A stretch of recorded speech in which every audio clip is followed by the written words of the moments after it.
अपनी रचना गुरु अष्टकम के माध्यम से बहुत सुंदर समझाया है।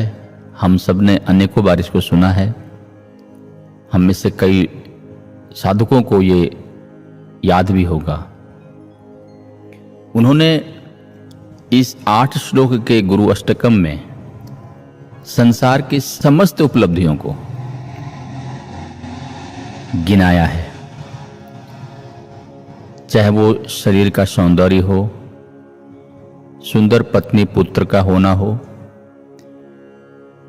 समर्थ बंधु बांधवों का होना हो, सुमेरु पर्वत के समान धन का होना हो, षडंग आदि वेदों में निष्णात होना हो, गद्य और पद्य की रचना में समर्थ होना हो, अपने देश में धन धान्य से पूरा होना हो या विदेशों में सम्मान से भरा पूरा जीवन हो, चाहे हम गृहस्थ में रह रहे हों या सन्यास में हों, योग कर रहे हों या सांसारिक सुख ऐश्वर्य के मार्ग पे चल रहे हों, अरण्य में हो या हम शहरों में रहते हों, हम राजा हो, समस्त दुनिया हमारी जय जयकार करती हो, इन सारी उपलब्धियों को रखते हुए उन्होंने एक तरफ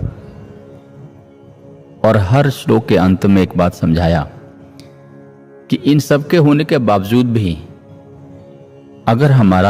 हमारे गुरु के चरणों में मन से लगन नहीं हुआ तो वो इन बातों को ऐसे नकार देते हैं जैसे हम किसी व्यक्ति से बात करते हुए वो अपनी उपलब्धियां गिना रहा हो और हम बड़े आसानी से कह देते हैं तो क्या। यही बात शंकराचार्य जी यहाँ कहते हैं, गुरुरंध्र पद में मनस्य न लगनम ततः किम ततः किम ततः किम ततः किम, कि गुरु के चरणों में अगर मन से लगन नहीं हुआ, एक तो होता है गुरु के चरणों में आना, गुरु के चरणों से जुड़ना, ये तो गुरु कृपा है ही, ये कहीं ना कहीं हमारे पुण्य की भी एक उपलब्धि मानी जा सकती है, लेकिन इससे कहीं ज्यादा महत्वपूर्ण है गुरु के श्री चरणों में मन से लगन का होना, क्योंकि इसके अभाव में हम उस लक्ष्य को नहीं प्राप्त कर सकते जिसको प्राप्त करने के लिए मनुष्य जीवन मिला है। और इसके बिना जो कुछ प्राप्त कर लेते हैं हम, समाज में बहुत कुछ लोगों ने प्राप्त किया है जो अभी हमने सुना, लेकिन वो अपने आप को अधूरा, अशांत, असमाधानी, असंतुष्ट महसूस करते हैं। अगर हम वर्तमान का एक उदाहरण लें, हमारे ही देश की महान गायिका जिन्हें स्वर सम्राज्ञी, स्वर कोकिला के नाम से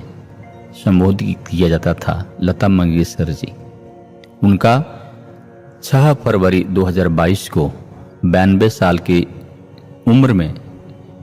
कोरोना काल के दरमियान ही निधन हो गया।